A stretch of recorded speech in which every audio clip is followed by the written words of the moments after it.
ভারতের আলোচিত অভিনেতা শাশ্বত চট্টোপাধ্যায় গুলমোহর সিরিজে অভিনয়ের জন্য প্রথমবার বাংলাদেশে এসেছিলেন তিনি।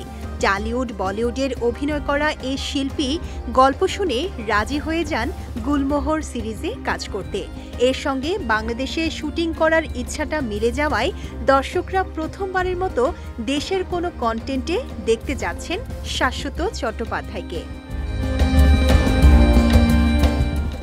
শাশ্বত চট্টোপাধ্যায় বলেন, এটা একটা পরিবারের গল্প, এতে অনেক কিছু আছে, তবে আমার চরিত্রে আছে ইমোশন। বর্তমানে এমন কাজ খুব কমই হচ্ছে।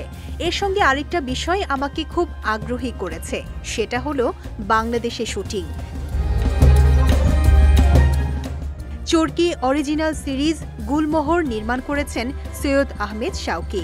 তার নির্দেশনায় প্রথমবারের মতো কাজ করলেন শাশ্বত চট্টোপাধ্যায়।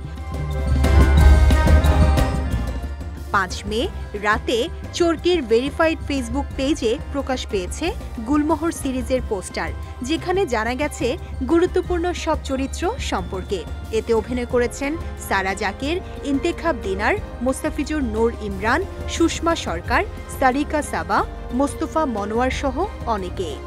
সঙ্গে জানানো হয়েছে সিরিজটি মুক্তির তারিখও আসছে 14 মে রাত 12টায় মুক্তি পেতে যাচ্ছে এটি। মিস্ট্রি ড্রামা ঘরানার সিরিজটির পোস্টার ক্যাপশন আরও একটু রহস্য বাড়িয়ে দিয়েছে। এতে লেখা হয়েছে, ক্ষমতার লোভে কেটে গেছে সম্পর্কের সুর। অবশ্য নির্মাতা আগেই জানিয়েছেন এটি একটি পরিবারের গল্প। তাহলে কি এই পরিবারকে ঘিরেই মিস্ট্রি আর ড্রামার আনাগোনা?